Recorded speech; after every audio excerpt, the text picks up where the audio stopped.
जी अस्सलाम वालेकुम dear students, कैसे हैं आप। आज मैं एक नए लेक्चर के साथ फिर हाज़िर हूँ और आज का जो हमारा टॉपिक है वो टाइप्स ऑफ केमिकल फार्मूला है। तो आज के टॉपिक में हम ये देखने जा रहे हैं कि केमिकल फार्मूला जो उसकी कितनी टाइप्स होती हैं। उसमें हम एम्पिरिकल फार्मूला का जिक्र करने जा रहे हैं, उसमें हम मॉलिक्यूलर फार्मूला का जिक्र करने जा रहे हैं और ये देखने जा रहे हैं कि जो एम्पिरिकल और मॉलिक्यूलर फार्मूला ये अक्सर जो है वो स्टूडेंट्स को ये मालूम नहीं होता कि उनका जो रिलेशनशिप है वो कैसे आपस में हम उसको मालूम कर सकते हैं। तो आज हम वीडियो के एंड पे इंशाल्लाह उसका रिलेशनशिप जो है वो फाइंड करना भी आपको सिखाएंगे। तो आइए अपने जो है वो लेक्चर का आगाज करते हैं। टाइप्स ऑफ केमिकल फार्मूला जो डियर स्टूडेंट्स हैं वो आमतौर पर हमारे पास टू टाइप्स होती हैं, एम्पिरिकल फार्मूला होता है और दूसरा मॉलिक्यूलर फार्मूला होता है। ये दो टाइप्स होती हैं जो हम आमतौर पर फार्मूला में यूज करते हैं। ये अब जो इसमें सबसे पहले हम देखेंगे कि मॉलिक्यूलर फार्मूला जो है वो क्या होता है। पहले हम मॉलिक्यूलर फार्मूला का कंसेप्ट लेंगे। तो डियर स्टूडेंट्स हमारे पास जो अक्सर फार्मूला लिखा होता है, जैसे ग्लूकोज का फार्मूला लिखा हुआ है या बेंजीन का जो फार्मूला लिखा होता है, ये आमतौर पर जो है वो मॉलिक्यूलर फार्मूले होते हैं। जो मॉलिक्यूलर फार्मूला होता है उसकी ये पहचान होती है, जैसे ये ग्लूकोज का फार्मूला हमारे पास मौजूद है तो इसमें लिखा हुआ है कि ये फार्मूला C6 है, H12O6 है। अब ये जो कार्बन, हाइड्रोजन, ऑक्सीजन है, तीन एलिमेंट्स यहाँ पर मौजूद हैं और तीनों के जो एटम्स हैं उनकी तादाद नीचे मेंशन कर दी गई है। कार्बन के 6 एटम्स हैं, हाइड्रोजन के 12 एटम्स हैं और ऑक्सीजन के जो है वो भी 6 एटम है।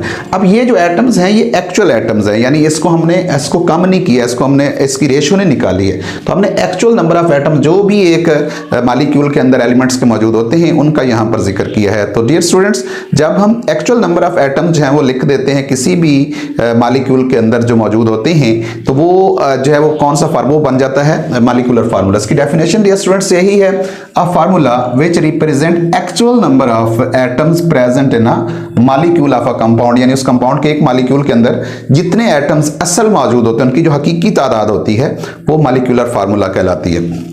मिसाल के तौर पर यहाँ पर ग्लूकोज का जो फार्मूला है वो C6H12O6 है, बेंजीन का जो है वो C6H6 होता है और हाइड्रोजन पेरोक्साइड का जो केमिकल फार्मूला होता है मॉलिक्यूलर फॉर्म में वो H2O2 है।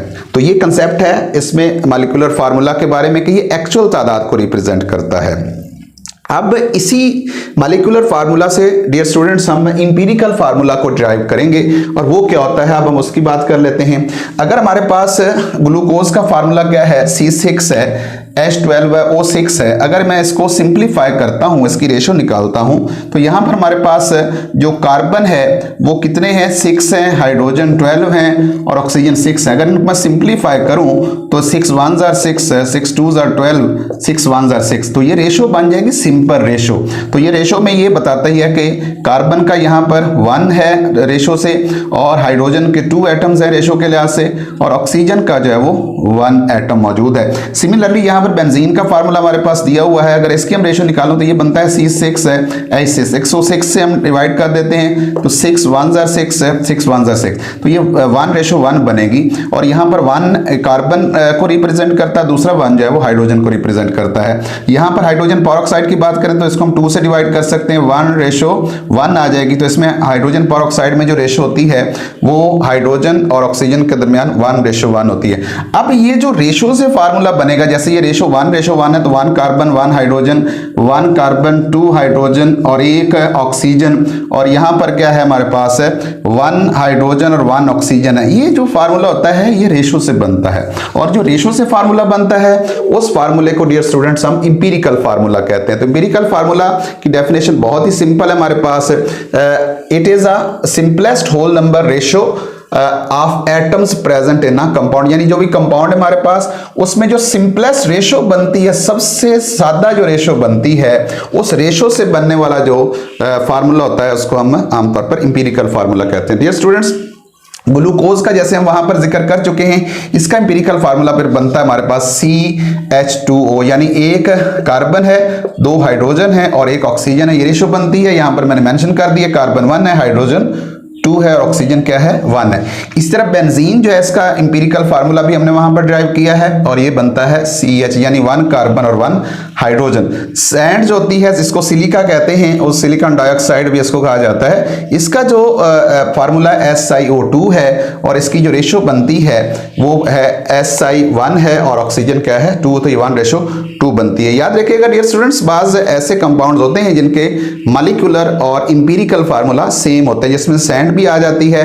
वाटर जो है इसका सेम इंपीरिकल होता है और सेम मॉलिक्यूलर होता है। ये जो मॉलिक्यूलर इंपीरिकल फार्मूले बनते हैं उनके बनते हैं जिनके अंदर रेशो निकाली जा सकती है। जैसे ग्लूकोज में हम रेशो फाइंड कर सकते हैं, बेंजीन में रेशो फाइंड कर सकते हैं, हाइड्रोजन पेरोक्साइड में रेशो फाइंड कर सकते हैं। तो उनके फार्मूला जो है वो आमतौर पर ये बनते हैं जिनकी रेशोज डियर स्टूडेंट्स क्या की जा सकती हैं, फाइंड की जा सकती हैं। अब इसके बाद एक और हम यूनिट इस्तेमाल करते हैं, फार्मूला यूनिट की जो है टर्म यूज करते हैं। डियर स्टूडेंट्स, फार्मूला यूनिट जो है ये उन कंपाउंड्स के लिए होता है जिनको हम आयनिक कंपाउंड्स कहते हैं। आयनिक कंपाउंड्स का फार्मूला यूनिट होता है और आयनिक कंपाउंड में जो फार्मूला यूनिट है वो आयंस के दरमियान रेशो को रिप्रेजेंट करता है। ये एटम्स के दरमियान रेशो नहीं होती। अगर एटम्स के दरमियान रेशो तो वो तो इंपीरिकल फार्मूला, अगर वो आयंस के दरमियान आयनिक कंपाउंड है उसमें रेशो मालूम की जाए तो वो हमारे पास है फार्मूला यूनिट बन जाता है। तो इसकी डेफिनेशन बिल्कुल इंपीरिकल फार्मूला जैसी ही है, लेकिन इसमें हम जो है वो एटम्स की जगह जो वर्ड आयन का इस्तेमाल करते हैं। इसकी डेफिनेशन डियर स्टूडेंट्स हमारे पास मौजूद है। डेफिनेशन क्या है? It is the simplest whole number ratio of ions as present in the ionic compound, यानी आयनिक कंपाउंड में जैसे आयंस मौजूद होते हैं उनके दरमियान रेशो जो है वो फार्मूला यूनिट बनाती है। मिसाल के तौर पर सोडियम क्लोराइड जो है उसमें NaCl है, इसमें Na1 है, Cl भी 1 है, तो ये दोनों आयंस के दरमियान 1:1 बन जाएगी। इस तरह पोटाशियम ब्रोमाइड है जिसमें पोटाशियम और ब्रोमीन मौजूद है, पोटाशियम आयंस है, ब्रोमाइड आयंस है, इनके दरमियान जो रेशो है वो भी 1:1 बन जाएगी। हम पहले लेक्चर में आयनिक कंपाउंड्स के बारे में डिस्कस कर चुके हैं कि ये 3D में पाए जाते हैं, 3 डायमेंशनल इनका जो है वो क्रिस्टल होती है और जिसके अंदर जो अपोजिटली चार्ज्ड आयंस होते हैं वो स्ट्रॉन्ग इलेक्ट्रोस्टैटिक फोर्सेस के जरिए एक दूसरे के साथ जुड़े होते हैं। डियर स्टूडेंट्स, अब मैंने जैसे शुरू में बताया था कि हम आज वो रिलेशनशिप भी निकालेंगे जो अक्सर पूछा जाता है क्वेश्चंस के अंदर कि इंपीरिकल और मॉलिक्यूलर फार्मूला जो है इनमें आपस में कोई रिलेशनशिप हो सकता है। तो रिलेशनशिप को हम बेसिकली एक फार्मूला से रिप्रेजेंट करते हैं और molecular formula is equal to empirical formula multiplied by n, यानी अगर हम इंपीरिकल फार्मूला को n से मल्टीप्लाई कर दें तो हमारे पास मॉलिक्यूलर फार्मूला जो है वो डिराइव हो जाता है। यहाँ जो n है, n की जो वैल्यू है ये हो सकती है 1 2 3 4 5 6 की कोई भी वैल्यू हो सकती है और n जो है मालूम करने का तरीका मैं आपको यहाँ बताने जा रहा हूँ। n मालूम करने यानी ये नंबर आपने मालूम करना है, ये n वाला जिससे आपने इंपीरिकल फार्मूला को मल्टीप्लाई करना है। तो उसके लिए आपने जो नंबर निकालना है n निकालना है, उसका होता है फार्मूला ये कि जो मोलर मैस होता है उस कंपाउंड का उसको इंपीरिकल फार्मूला मैस से क्या करते हैं, डिवाइड कर देते हैं। फॉर एग्जाम्पल मैं आपको यहाँ पर एक एग्जाम्पल देता हूँ। हमारे पास जो ग्लूकोज है इसका जो मोलर मैस होता है वो 80 होता है और इसका जो इंपीरिकल फार्मूला मैस है जो कि आमतौर पर इंपीरिकल फार्मूला क्या होता है इसका CH2O, उसका अगर हम मैस निकालेंगे तो वो 30 बनता है। अब 30 को से डिवाइड करना आपने 80 को, तो ये आपके पास जो आंसर है वो 6 आएगा। डियर स्टूडेंट्स, अब अगर हम ग्लूकोज का जो इंपीरिकल फार्मूला है वो है CH2O है, अगर उसको हम 6 से मल्टीप्लाई कर दें तो हमारे पास जो है वो क्या आ जाएगा, ग्लूकोज का मॉलिक्यूलर फार्मूला निकल जाएगा। तो ये हो जाएगा हमारे पास C6 आ जाएगा, H12 हो जाएगा, यानी 6 से मल्टीप्लाई होना है जाके इधर 1 के साथ होगा, इधर 2 के साथ होगा और इधर 1 के साथ होगा, तो ऑक्सीजन भी 6 हो जाएगी। तो हमारे पास यहाँ पर जो ग्लूकोज का फार्मूला है वो ड्राइव हो जाएगी, यानी मॉलिक्यूलर फार्मूला हमने ग्लूकोज का ड्राइव किया, उसके लिए उसका इंपीरिकल फार्मूला लिया है और उसको हमने n से क्या किया है, मल्टीप्लाई किया है। तो इस तरह हमारे पास जो है वो मॉलिक्यूलर फार्मूला डिराइव हो गया। डियर स्टूडेंट्स, ये है relationship between molecular and empirical formula. अब अगर हम अपने आज के लेक्चर की जो है वो समरी बनाए तो समरी ये है कि जो केमिकल फार्मूला होता है वो आमतौर पर 2 टाइप्स का होता है। मॉलिक्यूलर फार्मूला होता है जिसमें हम किसी भी जो मॉलिक्यूलर कंपाउंड होता है उसके अंदर जो एक्चुअल नंबर ऑफ एटम्स हैं उनको जो है वो जाहिर करते हैं, जबकि जो इंपीरिकल फार्मूला होता है वो उस कंपाउंड के अंदर पाए जाने वाले एलिमेंट्स के एटम्स के सिंपल रेशो को रिप्रेजेंट करता है। जबकि जो हमारे पास फार्मूला यूनिट है ये आयनिक कंपाउंड्स के अंदर पाए जाने वाले जो आयंस हैं उनके दरमियान सिंपल रेशो को रिप्रेजेंट करता है। और उसके बाद फिर इनका रिलेशनशिप होता है जिसमें हमने देखा है molecular formula is equal to empirical formula multiplied by n, और n मैंने आपको यहां फाइंड करने का तरीका जो है वो समझा दिया है। आज का हमारा ये लेक्चर जो है वो टाइप्स ऑफ केमिकल फार्मूला पर था। उम्मीद है आपको जो है वो इस कंसेप्ट की क्लियरेंस होगी। मजीद वीडियोस देखने के लिए मेरे चैनल को जो है वो सब्सक्राइब कर दें, लाइक कर दें, शेयर कर दें और दुआओं में याद रखिएगा। अल्लाह हाफिज़।